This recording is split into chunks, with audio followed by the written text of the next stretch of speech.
I'll be honest, I was hoping that we would we'd be chatting under different circumstances today, Baggedmilk. Yeah, I mean, especially with the way the boys came roaring back in the third period, you thought that the momentum was on their side, and then barely had a time to get a fresh beer before he sat down and the game was over. So then you really needed that beer. Yeah. It was another one of those ones where I had it in my hand and I just stared at the wall. Just had to compose myself. Can we have this conversation? What's wrong? Connor McDavid said it best. 4 goals should be enough to win in a playoff game. Yeah. That's what he said. Yeah, I mean, he's not wrong. And the Oilers have allowed 9 goals in their last 2 games. And I was at the game in LA on Sunday where they got beat 4-0. And I was honestly shocked at how flat they looked in a game like that, especially after the dominance in game 3 and game 2. Like, you thought that everything was rolling on their side. So to come out as flat as they did in game 3, and then last night, wow, they were lucky to come out of the first period only down by a goal. So it was just, so what went wrong? Like, a lot of things. From the crease on out, there's a bunch of guys that really needed to be better. Well, you know Duncan what? Keith had a bad game. Yeah. It's interesting. A lot of people were chatting about how well Mike Smith played as well. Well, that's those generous. three of those goals should have been stopped. Okay. I didn't like at least 2 of them.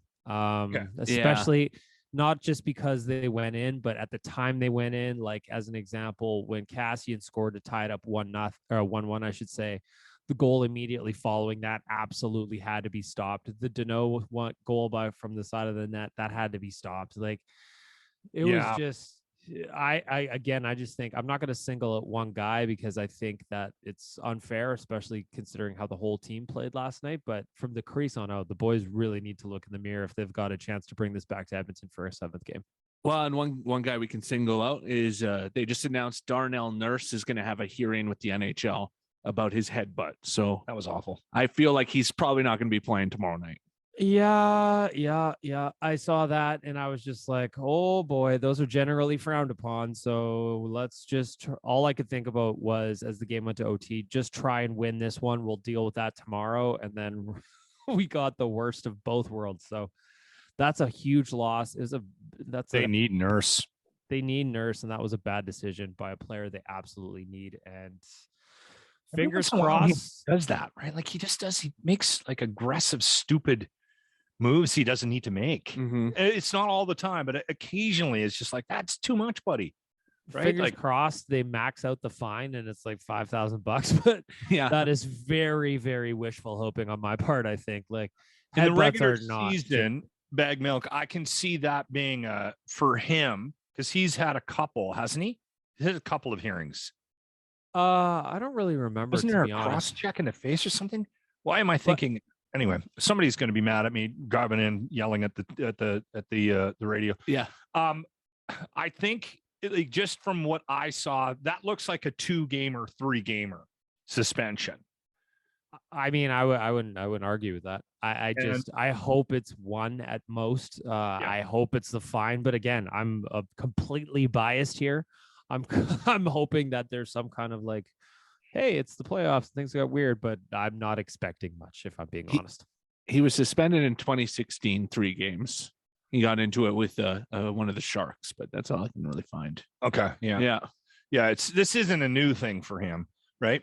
Anyway, you're right. I think that's the best case scenario for the Oilers right now, because they need him big time. Well, and they need to get going. I mean, how many shots did the Kings have in the first period before the Oilers had one? They had a goal and like 10 shots. I mean, the Oilers they had 1 shot on goal through the first 10 minutes. They had, I think, what was like 5 or 6 throughout the first period. They had 14 shots in total through 40 minutes. Like, that's an 8-hour flight away from good enough. They're like, for a game back at home, Rogers Place was buzzing.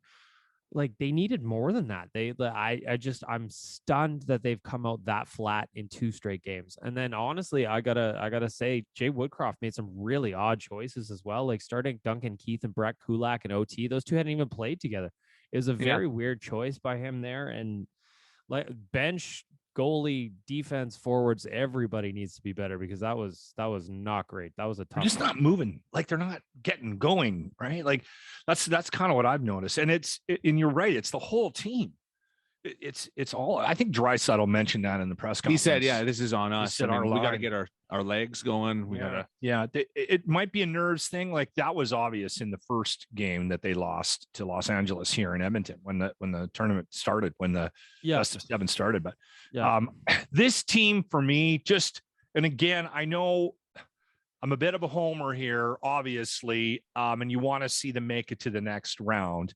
But I think anybody that looks at this series, that looks at this team, will be thinking the same thing. This team is too good to get pumped in the first round by LA the last 2 years, and by Winnipeg last year. I mean, come on. I mean, I don't want to take anything away from what Winnipeg did in the playoffs against them, but just too good. This team is too good to go through this 2 years in a row. I did enjoy your article on Oilers Nation, the picture you chose, Baggedmilk. Hello, darkness, my old friend.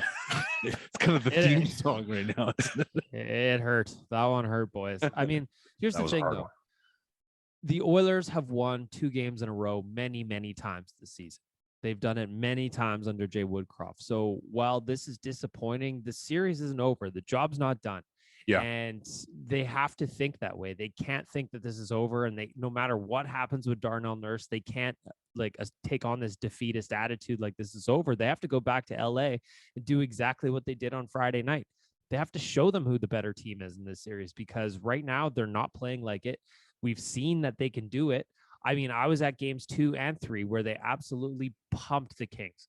They can do this, but man, they need to do a little soul searching or something. I don't know. They need to take a long walk in the river valley and look at some trees or something. I don't know what they need to do. Tony Robbins, give him a shout, somebody go on YouTube and just do a compilation, a mashup of all of them at the same time.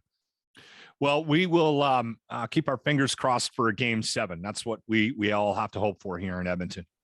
That's all we can hope for. Like I said, job's not done. There's a chance to win 2 in a row here. Bring it back to Edmonton for a 7th game and clean this up. Baggedmilk, thank you for your time. Oilers Nation. Thanks, boys. The Locker Room. Brought to you by Always Plumbing and Heating. Weekday mornings on 95.7 Cruise FM.